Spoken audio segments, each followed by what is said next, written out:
নিজে যান অথবা সমাবর্তনে কে অতিথি হবেন সেটা অনেক ক্ষেত্রে তিনি বলে দেন, অথবা তিনি অপারগতা প্রকাশ করলে বিশ্ববিদ্যালয়ের যে সিন্ডিকেট রয়েছে তারা অন্য কাউকে প্রধান অতিথি হিসেবে সেখানে বরণ করে নেন। কিন্তু এখানে প্রথম অগ্রাধিকার হলো রাষ্ট্রপতি। আমাদের দেশে গত 15 মাসে এই যে রাষ্ট্রপতির যে ইনহ্যারেন্ট পাওয়ার, বিশ্ববিদ্যালয়গুলোতে গিয়ে তিনি সমাবর্তন অনুষ্ঠানে বক্তৃতা দিবেন সেটি হয়নি। দ্বিতীয়ত হলো যে সামরিক বাহিনীর অনেকগুলো অনুষ্ঠান থাকে, সেই অনুষ্ঠানের কিছু অনুষ্ঠানের নামই আছে রাষ্ট্রপতির কুচকাওয়াজ অনুষ্ঠান। তো যেখানে রাষ্ট্রপতির কুচকাওয়াজ অনুষ্ঠান হবে সেখানে রাষ্ট্রপতি প্রধান অতিথি থাকবেন, তিনি উপস্থিত হবেন, এটাই স্বাভাবিক। এই সকল অনুষ্ঠানে রাষ্ট্রপতিকে যেতে দেওয়া হয়নি, বাধা তৈরি করা হয়েছে। রাষ্ট্রীয় যখন প্রোটোকল প্রদর্শন করা হয় সেখানে রাষ্ট্রপতি 1 নম্বর ব্যক্তি, তিনি মঞ্চে উঠবেন, বাকি সবাই থাকবেন। এবং এখন যদি প্রধান উপদেষ্টা বলা হয় তাহলে এটার অন্তর্নিহিত সত্য কি? প্রধান উপদেষ্টা মানে রাষ্ট্রপতিকে যিনি উপদেশ প্রদান করবেন। তো রাষ্ট্রপতিকে যিনি উপদেশ প্রদান করবেন, উপদেষ্টা, তিনি তো আসলে রাষ্ট্রপতির সাথে বড় হন না। এবং আমাদের দেশে যে সরকার ব্যবস্থা, পার্লামেন্টারি ফর্ম অফ গভর্নমেন্ট, এখানে প্রধানমন্ত্রী সরকারের এক্সিকিউটিভ প্রধান।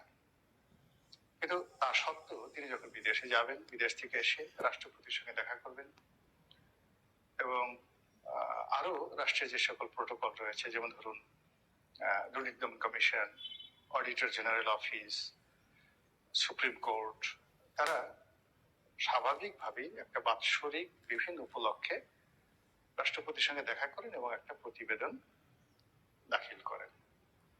তো এই কাজগুলো ছাড়াও রাষ্ট্রপতি পদাধিকার বলে বাংলাদেশের সকল বিশ্ববিদ্যালয়গুলো চ্যান্সেলর, ফলে সেই সকল বিশ্ববিদ্যালয়ের যে সমাবর্তন অনুষ্ঠান সেখানে তাকে দাওয়াত করা হয় এবং তিনি নিজে যান অথবা সমাবর্তনে কে অতিথি হবেন সেটা অনেক ক্ষেত্রে তিনি বলে দেন, অথবা তিনি অপারগতা প্রকাশ করলে বিশ্ববিদ্যালয়ের যে সিন্ডিকেট রয়েছে তারা অন্য কাউকে প্রধান অতিথি হিসেবে সেখানে বরণ করে নেন।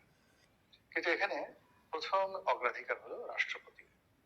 আমাদের দেশে গত 15 মাসে এই যে রাষ্ট্রপতির যে ইনহ্যারেন্ট পাওয়ার, বিশ্ববিদ্যালয়গুলোতে গিয়ে তিনি সমাবর্তন অনুষ্ঠানে বক্তৃতা দিবেন সেটি হয়নি।